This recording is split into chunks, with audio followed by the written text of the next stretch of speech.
Goosebumps number 8, The Girl Who Cried Monster by R.L. Stine. Chapter 1. I love to scare my little brother Randy. I tell him scary stories about monsters until he begs me to stop, and I'm always teasing him by pretending to see monsters everywhere. I guess that's why no one believed me the day I saw a real monster. I guess that's why no one believed me until it was too late, and the monster was right in my own house. But I'd better not tell the ending of my story at the beginning. My name is Lucy Dark. I'm 12.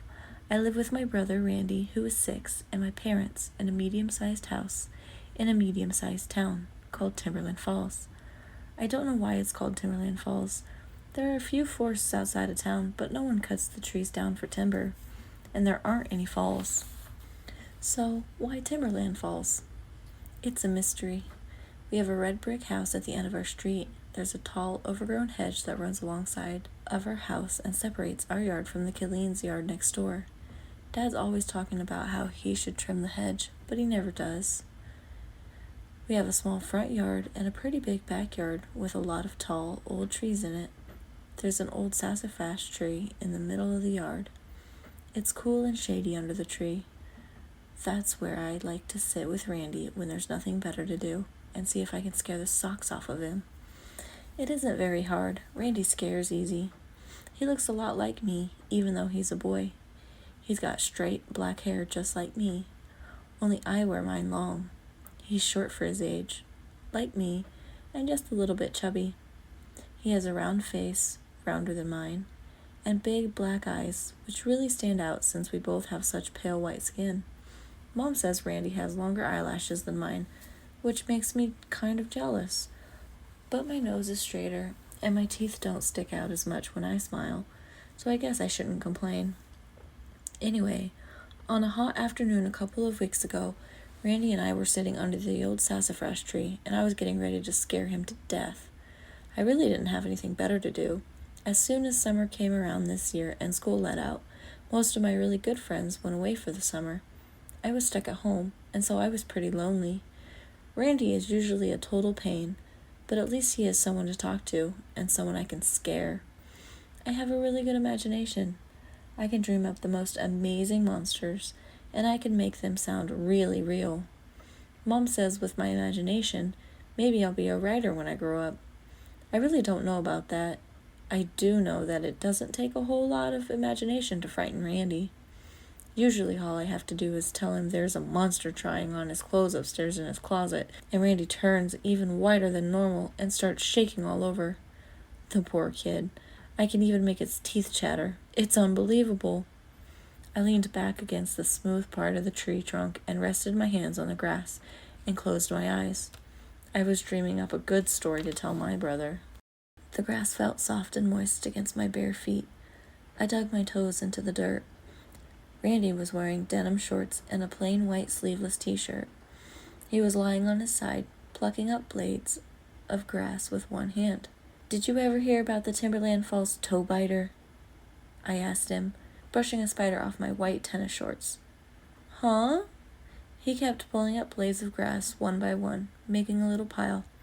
"There was this monster called the Timberland Falls toe biter," I told Randy. "Aw, please, Lucy," he whined.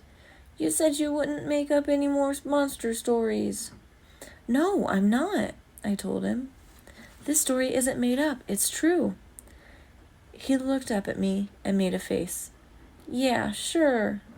"No, really," I insisted, staring hard into his round black eyes so he'd know I was sincere. "This is a true story. It really happened, here in Timberland Falls." Randy pulled himself up to a sitting position. "I think I'll go inside and read comic books," he said, tossing down a handful of grass.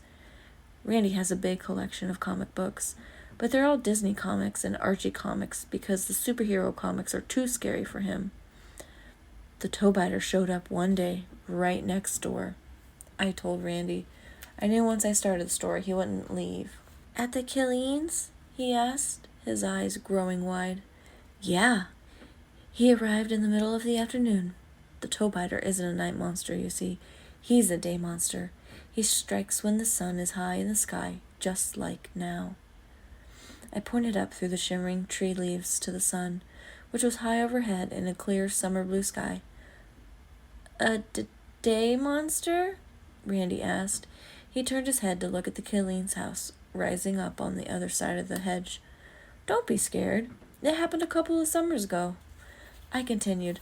"Becky and Lila were over there. They were swimming, you know. In that plastic pool their mom inflates for them. The one that half the water always spills out." "And a monster came?" Randy asked. "A toe biter," I told him, keeping my expression very serious and lowering my voice nearly to a whisper. "A toe biter came crawling across their backyard." "Where'd he come from?" Randy asked, leaning forward. I shrugged. "No one knows, you see. The thing about toe biters is they're very hard to see when they crawl across grass, because they make themselves the exact color of the grass." "You mean they're green?" Randy asked, rubbing his pudgy nose. I shook my head. "They're only green when they creep and crawl over the grass," I replied. "They change their color to match what they're walking on, so you can't see them." Well, how big is it?" Randy asked thoughtfully. "Big," I said. "Bigger than a dog." I watched an ant crawl up my leg, then flicked it off. No one really knows how big because this monster blends in so well. "So what happened?" Randy asked, sounding a little breathless. I mean, said Becky and Lila. Again, he glanced over at the Killing's gray shingle house. "Well, they were in their little plastic pool," I continued, splashing around. "And I guess Becky was lying on her back and had her feet hanging over the side of the pool. And the monster scampered over the grass, nearly invisible, and it saw Becky's toes dangling in the air. And Becky didn't see the monster?" Randy asked. I could see he was starting to get real pale and trembly. "Toe biters are just so hard to see," I said, keeping my eyes locked on Randy's, keeping my face very straight and solemn.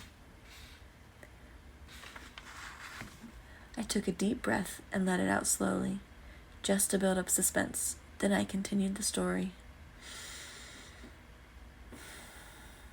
Becky didn't notice anything at first. Then she felt a kind of tickling feeling. She thought it was the dog licking at her toes. She kicked a little and told the dog to go away. But then it didn't tickle so much. It started to hurt. Becky shouted for the dog to stop, but the hurting got even worse. It felt like the dog was chewing on her toes with very sharp teeth.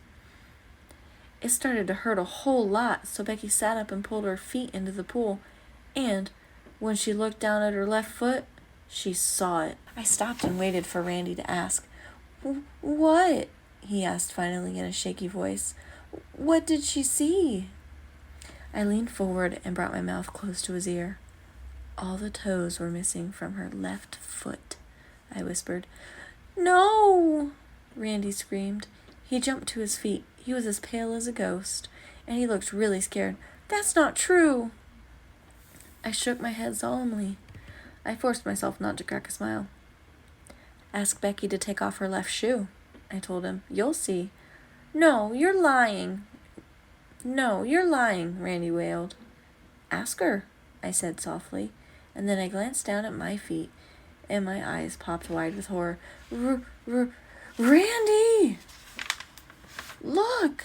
I stammered and pointed with a trembling hand down to my feet.